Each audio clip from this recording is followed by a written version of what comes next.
नमस्कार किसान भाइयों, स्वागत है आपका आपकी पसंदीदा फसल क्रांति यूट्यूब चैनल में। कृषि की वीडियो देखने के लिए और कृषि की जानकारी के लिए आज ही हमारे चैनल को सब्सक्राइब करें और बेल आइकन दबाना ना भूलें ताकि आपको समय पर कृषि से संबंधित जानकारी मिलती रहे। किसान साथियों, आपका फसल क्रांति में बहुत बहुत स्वागत है।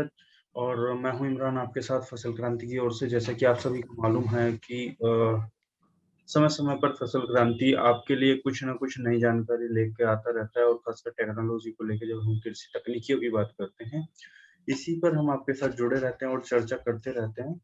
तो दोस्तों, आज जो हम चर्चा करेंगे, आज का हमारा चर्चा का विषय है enhancing water use efficiency in agriculture through Ethan and mechanical interventions, यानी वर्षा आधारित कृषि में मृदा भौतिकी और यांत्रिक तरीकों से कृषि में जल उपयोग की दक्षता को बढ़ाना।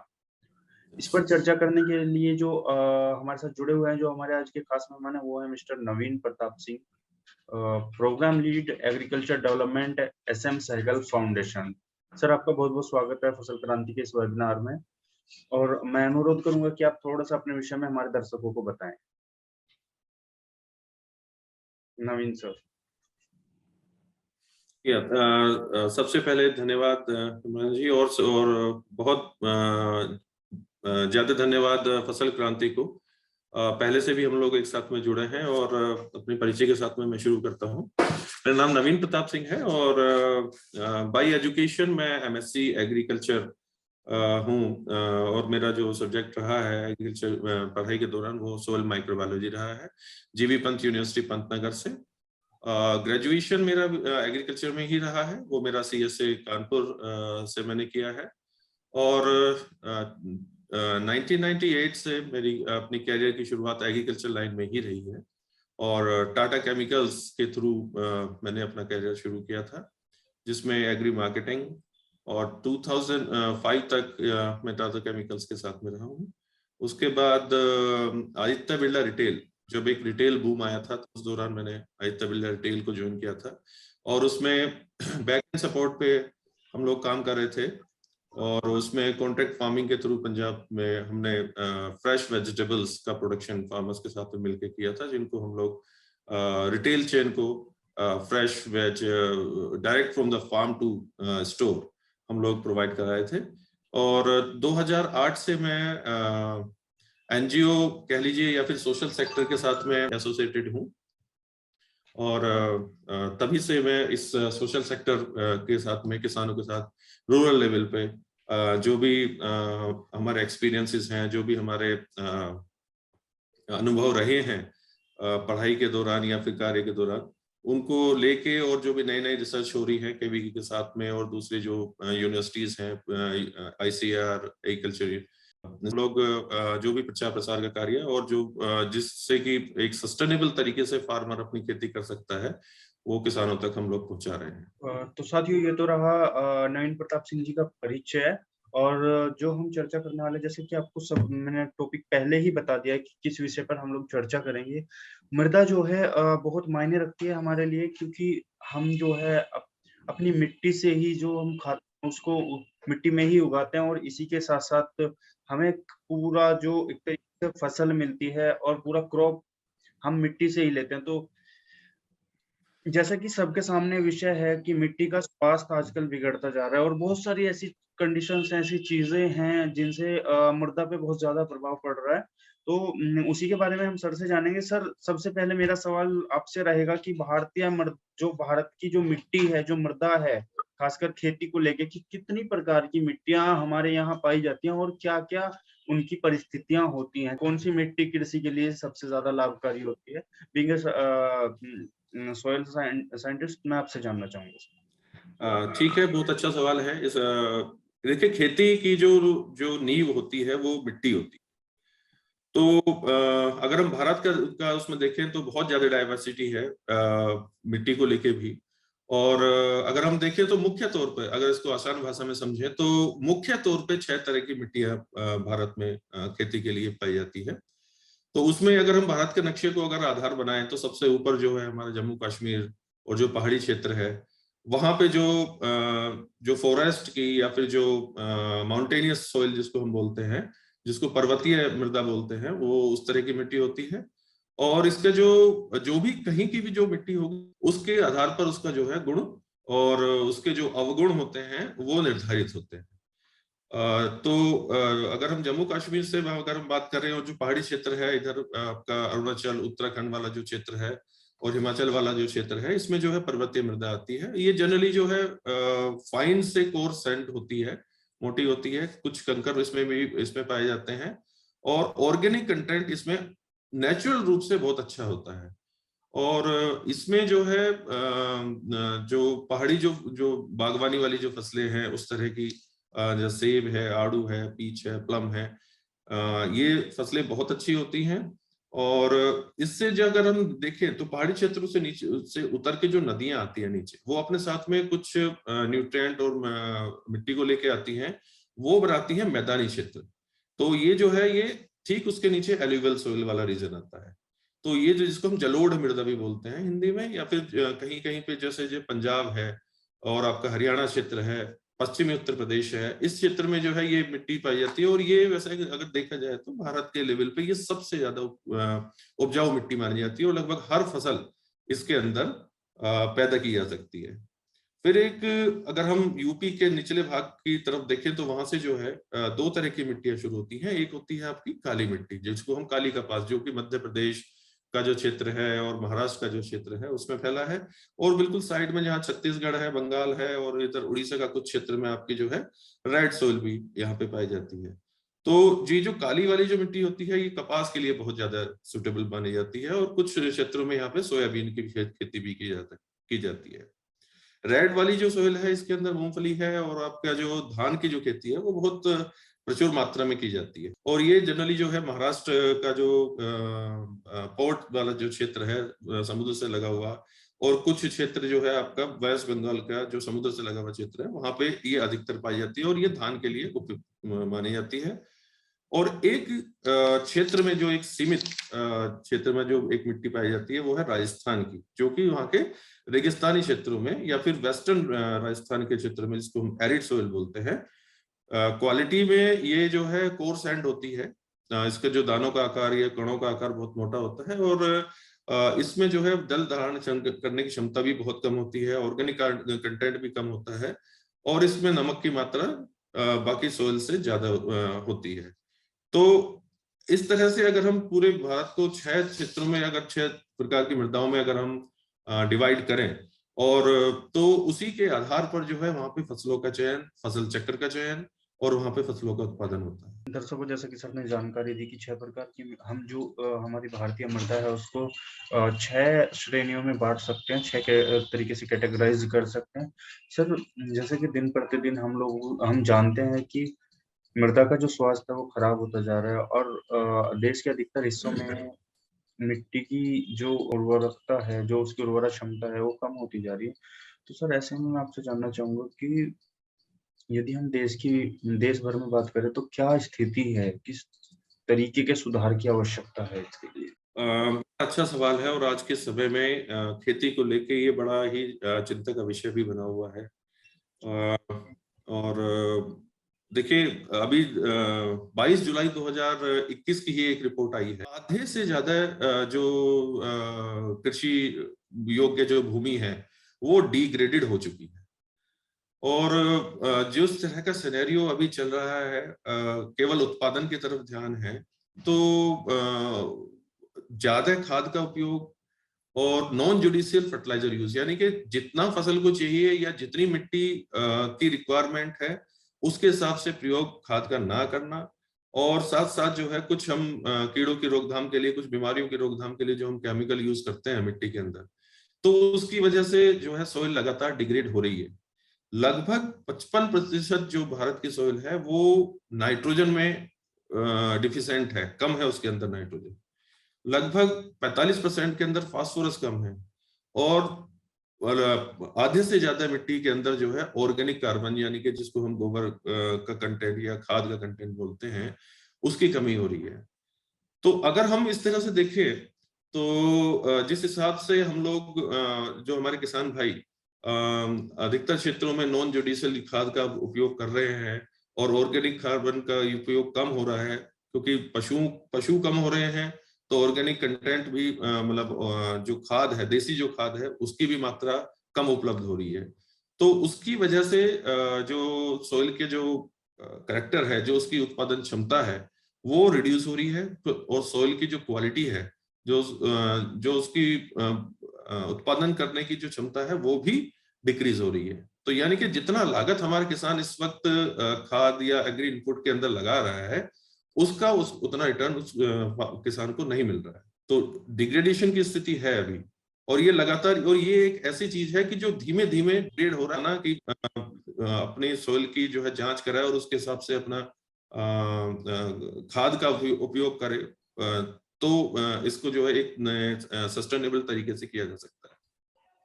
सर, जानना चाहूंगा जो हमारे भौतिक एवं यांत्रिक तरीके हैं उनसे कैसे जो कृषि में, क्योंकि जल की उपयोगिता बहुत है आज के टाइम में, और कहीं ना कहीं जल संरक्षण बहुत जरूरी है। तो मैं ये जानना चाहूंगा जो हमारे भौतिक एवं यांत्रिक तरीके हैं उनके जरिए कैसे कृषि में जल उपयोग की दक्षता को और अधिक बढ़ाया जा सकता है। जी बिल्कुल। जिस हिसाब से खेत की मिट्टी का जो स्वास्थ्य है वो भी डिग्रेड हो रहा है, और साथ ही साथ जल की जो उपलब्धता है वो भी कम हो रही है खेती में। अगर एक मोटे मोटे तौर पे देखा जाए तो जो भी उपलब्ध हमारे पास जल है, चाहे वो भूमिगत जल हो, चाहे वो सरफेस वाटर हो, सतही जल हो, उसका लगभग टोटल का 50% या 55% से ज्यादा उपयोग खेती में होता है। और अगर हम पूरे के पूरे आंकड़े को अगर हम देखें, तो अगर हम पूरे खेत में अगर फ्लड इरिगेशन करते हैं, यानी कि बाढ़ सिंचाई करते हैं, तो उस 50 वो जो भी हम पानी लगाते हैं उसका 50% पानी बर्बाद होता है, चाहे भाप के रूप में हो, चाहे वो जमीन में नीचे रिस जाता हो। तो एक तो जल की उपयोगिता उपलब्धता कम हो रही है, और दूसरा जो है जल की क्वालिटी भी खराब हो रही है, उसमें सैलिनिटी भी बढ़ रही है। तो इन दो चीजों को देखते हुए अब ये समय है कि हमें जो है जानना चाहिए, जागना चाहिए इस चीज के लिए कि हमारे पास जो भी उपलब्ध जल है उसको हम अधिकतम उपयोग और अधिकतम दक्षता के साथ में उपयोग किस तरह से कर सकते हैं। तो देखिए, दो तरीके हैं। एक तो सबसे बड़ी समस्या जो भारतीय खेती के साथ है, वो प्रति किसान के पास में जो जमीन की जो साइज है वो बहुत छोटा है। तो कोई भी इंटरवेंशन मास लेवल पे करना बड़ा मुश्किल हो जाता है ऐसे केस में। अब हमारे पास जल की दक्षता को बढ़ाने के लिए दो तरीके हैं, एक है भौतिक तरीका और दूसरा यांत्रिक तरीका। भौतिक तरीके में हम जो है उस खेत की जो रूपरेखा है उसको बदलते हैं। जैसे कि अगर आपका या किसी किसान का खेत अगर अनड्यूलेटेड है, ऊंचा नीचा है, समतल नहीं है, तो उसको अगर वो फ्लड विधि से सिंचाई करता है तो उसको बहुत समय लगता है, और ये अधिकतर खेतों के साथ में समस्या है। तो एक तो खेतों का समतलीकरण, चाहे वो नॉर्मल समतलीकरण हो, और अगर लैंड लेजर लेवलिंग के थ्रू अगर समतलीकरण किया जाए तो उसमें पानी का बहाव तेज होगा जब हम फ्लड विधि से सिंचाई करते हैं। और दूसरा, एक तो पानी के बहाव तेज होने से उसकी जो है समय कम लगेगा, और पूरे खेत में जो है पानी जो है समान रूप से फैलेगा। तो खेत के हर एक कोने में बराबर पानी फैलने की वजह से बराबर आपको जो है फसल मिलेगी। तो एक तो समतलीकरण है। दूसरा, ऐसे क्षेत्र जहां पे जो ऊबड़ खाबड़ जो खेत हैं या फिर उनमें जो ऊंचे नीचे खेत हैं वो बहुत ज्यादा है, अनइवननेस, तो वहां पे जो है फार्म बंडिंग की सहायता से भी हम लोग पानी की जो उपलब्ध पानी है उसकी दक्षता को हम बढ़ा सकते हैं, और ये एक सस्ता तरीका है। और हमने कई क्षेत्रों में इसको जो है ट्रायल किया है, और उसको जो है किसानों ने बड़े अच्छे से इसको अपनाया है, और अब वो जो है खुद से ही अपने खेतों को जो है समतलीकरण कराने भी लगे हैं। तो किसानों को ये चीज समझ में आई है कि किस तरह से जो है कम समय में कम पानी के साथ में हम अधिक दक्षता सकते हैं। दूसरा है कि यांत्रिक विधि। यांत्रिक विधि ऐसी विधियां होती हैं कि जिसमें हम कुछ यंत्र ऐड करते हैं, जोड़ते हैं, और उसके द्वारा हम सिंचाई करते हैं, जैसे कि स्प्रिंकलर इरिगेशन, जिसको हम फुहारा सिंचाई बोलते हैं। तो फुहारा सिंचाई एक ऐसी सिंचाई है कि जिसमें एक बार में जो माइक्रो स्प्रिंकलर जिसको हम बोलते हैं या मिनी स्प्रिंकलर जिसको हम बोलते हैं, उसको पूरे खेत में एक बार सेटअप किया जाता है, और इस विधि के द्वारा फुहारे से खड़ी फसल में जो है हम लोग किसान सिंचाई कर सकते हैं। और इस विधि से लगभग जो रिसर्च पेपर बताते हैं 40 से 45% तक पानी को बचाया जा सकता है। यानी जितने पानी से 1 एकड़ की सिंचाई हो रही थी उतने ही पानी से 2 एकड़ की सिंचाई की जा सकती है। दूसरी विधि है टपक सिंचाई। हालांकि काफी पॉपुलर हो रहा है, बहुत सारी गवर्नमेंट स्कीम्स, चाहे वो हॉर्टिकल्चर डिपार्टमेंट्स की हो या फिर आपकी एग्रीकल्चर डिपार्टमेंट की हो, ये दोनों संस्थाएं भी जो है इनको प्रमोट कर रही हैं। और साइकिल फाउंडेशन में भी जहां जहां हमारे एग्रीकल्चर के प्रोजेक्ट्स चल रहे हैं वहां पे भी हम लोग इसको प्रयोग कर रहे हैं। तो सब्जियों में विशेष तौर पर टपक सिंचाई, बागवानी में विशेष तौर पर टपक सिंचाई का बहुत अच्छा रिजल्ट देखने के लिए मिला है और लगभग 70% तक इसमें जो है पानी की बचत देखी गई है। और यानी कि जितने पानी में 1 एकड़ की सिंचाई हो सकती थी उतने में 2.5 से 3 एकड़ की सिंचाई टपक सिंचाई के द्वारा की जा सकती है। तो जो उपलब्ध पानी है उतने ही पानी से अधिक क्षेत्र को अधिक बार सिंचाई करना और अधिक दक्षता के साथ, कि पानी तो बचे साथ में जो हमारा उत्पादन है, कृषि का जो उत्पादन है वो भी बढ़े, तो हम लोग इसमें कर सकते हैं। इसके अलावा जैसे मैंने आपको स्प्रिंकलर बताया, फुहारा सिंचाई या फिर टपक सिंचाई बताई, इसके अलावा और भी कई तरीके हैं, जैसे कि जिसको सब सरफेस इरिगेशन बोलते हैं, जिसमें केवल जड़ों के पास ही पानी दिया जाता है, पूरे खेत में पानी देने की आवश्यकता नहीं है। एक है आपका लेजर इरिगेशन, जिसको लहसुन में और आपका जो हरी पत्तियों वाली सब्जियां हैं, पालक है, धनिया है, मेथी है, उनमें काफी उपयोगी पाया गया है। और कई कंपनीज जो है मैन्युफैक्चर यहाँ पे हैं जो इस तरह की सुविधाएं प्रदान कर रही हैं। और कई स्कीम है, जैसे कि प्रधानमंत्री सिंचाई योजना है और एग्रीकल्चर डिपार्टमेंट की अपनी योजनाएं हैं, नेशनल हॉर्टिकल्चर मिशन के तहत भी है, जिसमें कि इनके ऊपर सब्सिडी भी है। तो मेरी किसान भाइयों से यही कहना है कि जो अधिक पानी चाहने वाली फसलें हैं उनमें इस तरह की यांत्रिक विधियों को अपनाकर वो जो है काफी हद तक पानी बचा सकते हैं। उससे भी ज्यादा महत्वपूर्ण, जहां तक मैं समझता हूँ गवर्नेंस लेवल पे, ये है कि फसल क्रांति से भी मैं ये कहना चाहूंगा कि पानी बचाना अपना एक पार्ट है खेती में, लेकिन कृषकों को ये पता होना कि जल संकट है, जल संकट आ चुका है, ये पता, ये उन तक ये सूचना पहुंचाना और उनको जो है इस चीज से को एक एग्रीमेंट में लाना कि भविष्य में जल संकट के अगेंस्ट में हम लोग मिलकर काम करेंगे। ये भी एक बड़ा महत्वपूर्ण पार्ट रहेगा, क्योंकि दिन पर दिन जो ये ग्लोबल वार्मिंग की वजह से, जलवायु परिवर्तन की वजह से जो अनियमितता बरसात की भी बढ़ रही है, और जिस तरह से जो पानी का स्तर जमीन में नीचे जाता जा रहा है, तो हमें मिलकर एकजुट प्रयास होकर। सर बड़ी अच्छी जानकारी आपने उपलब्ध कराई, इसके लिए बहुत बहुत धन्यवाद। सर जैसे कि आपने जिक्र किया कि बहुत सा जो है वाटर कंजर्वेशन बहुत जरूरी है जब हम जल संरक्षण की बात करते हैं, लेकिन सर हम जब फ्लड इरिगेशन की बात करते हैं तो हमारे बहुत सारे राज्य ऐसे हैं जहाँ पे आज भी खासकर उत्तर प्रदेश की हम बात करें, बिहार की हम बात करें, तो फ्लड इरिगेशन का ही इस्तेमाल किया जाता है। और कहीं ना कहीं किसानों के बीच में जो हमें लगता है सर एक अभाव, जानकारी का बहुत बड़ा जो अभाव है वो उनके बीच में है, क्योंकि किसानों को ये नहीं पता, उसको बस इतना पता है कि सिंचाई करनी है, वो किसी भी तरीके से करे, उसको ये नहीं पता कि आने वाले वक्त में पानी की क्या मतलब कीमत क्या है और किस तरीके से पानी जो है जल स्तर लगातार घटता जा रहा है, क्योंकि ये तो एक अलार्मिंग सिचुएशन वाली बात हो गई अगर हम बात करते हैं सर।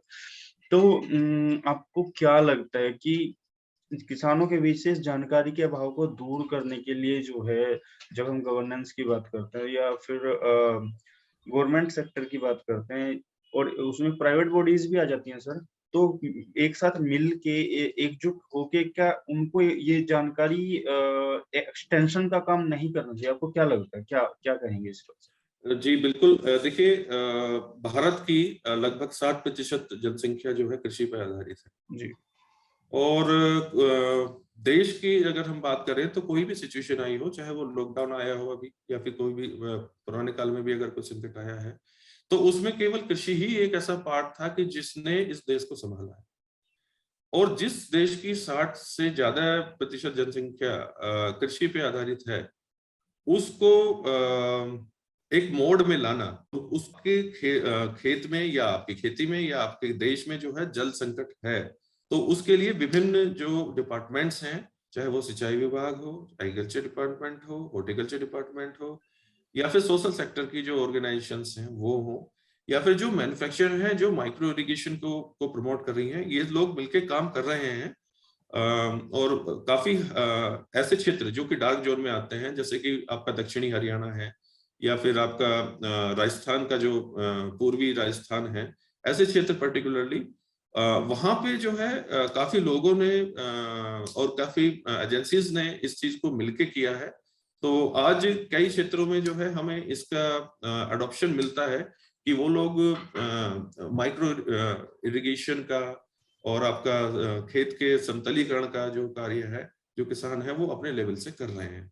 लेकिन अब भी बहुत काम होना बाकी है, बहुत जानकारियां निचले स्तर पर जो उसका ग्रास रूट लेवल है वहां तक पहुंचना आवश्यक है।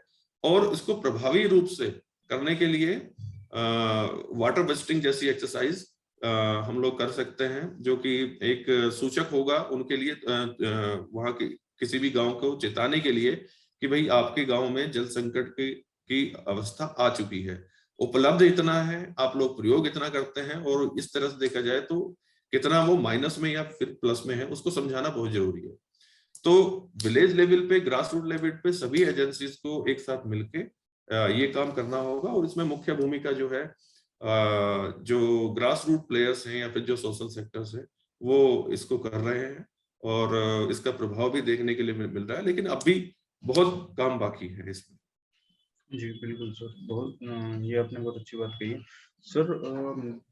मृदा सुधार किसानों के लिए बहुत आवश्यक है, तो अनुरोध करूंगा कि कुछ ऐसे तथ्य आप हमारे किसानों को, ऐसी चीजें बताएं जिससे कि वो अपनी मृदा की उर्वरा क्षमता को बढ़ा सकें और उसमें सुधार कर सकें, क्योंकि अगर मृदा में सुधार होगा तो जाहिर सी बात है किसानों की उपज अच्छी होगी और उसमें जो जल संरक्षण भी होगा। तो मैं आपसे अनुरोध करूंगा सर, कुछ चीजें आप हमारे किसान साथियों को बताएं।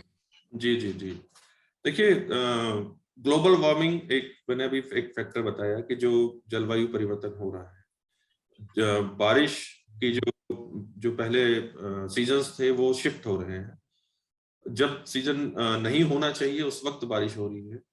तो ये कई ऐसे फैक्टर हैं, तापमान बढ़ रहा है, तापमान बढ़ने से केवल जो है खेती के ऊपर फर्क नहीं पड़ रहा, पशुपालन के ऊपर भी फर्क पड़ रहा है, मानव जीवन के ऊपर भी इसका फर्क पड़ रहा है ना। तो ओवरऑल अगर हम इफेक्ट अगर देखें तो जिस हिसाब से मृदा के साथ जो स्वास्थ्य खराब भी हो रहा है, या फिर मृदा के जो मिट्टी है उसके अंदर जो है नमक की मात्रा बढ़ रही है, सैलिनिटी बढ़ रही है, तो वो इन सब चीजों को देखते हुए देखिए एक बड़ा अच्छा प्रयास किया गया था 2015 में department of agriculture and farmer welfare के द्वारा, जिसमें आपका ये national mission on sustainable agriculture के तहत सोइल हेल्थ कार्ड का आगाज किया गया था।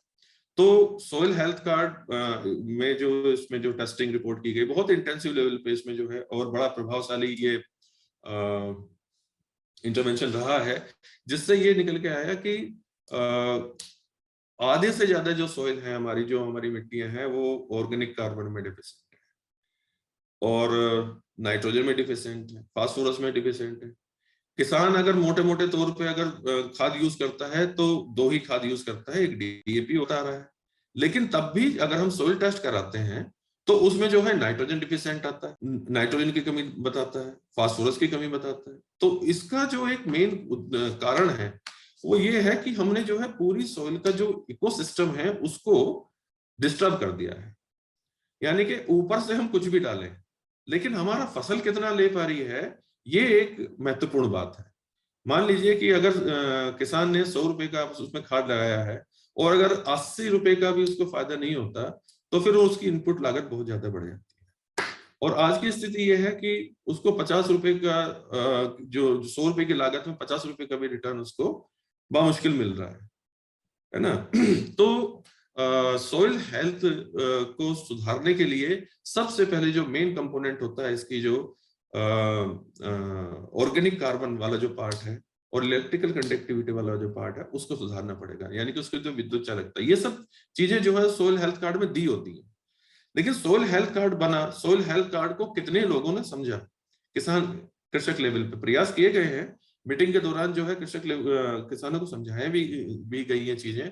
हम लोग भी एज ए सोशल सेक्टर उन सोइल हेल्थ कार्ड को जो है किसानों को समझाते हैं, लेकिन उसने कितना अपनाया ये एक दूसरी बात है।